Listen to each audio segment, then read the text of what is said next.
Hey everybody, it's Charlene with the Roadrunners, and tonight I'm in Sheboygan, Wisconsin, right on Lake Michigan, which is right through that door. This is the Blue Harbor Resort in Sheboygan, and this is room 215.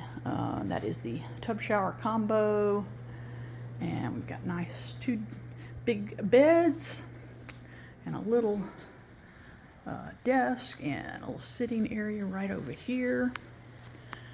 Here for a conference this week, and we've got big nice fireplace and desk, small bar area.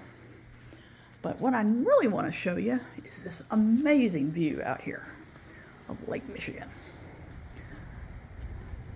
So it is very, very pretty out here. You can see some boats out there in the distance, and that's a fire pit and then the pool. So I think we're going to enjoy this for the next few days. Lots to do here in Sheboygan, and looking forward to it. And we got our own nice little balcony out here.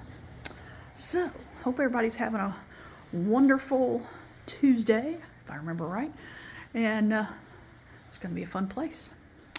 So we'll enjoy Sheboygan. Have a good one.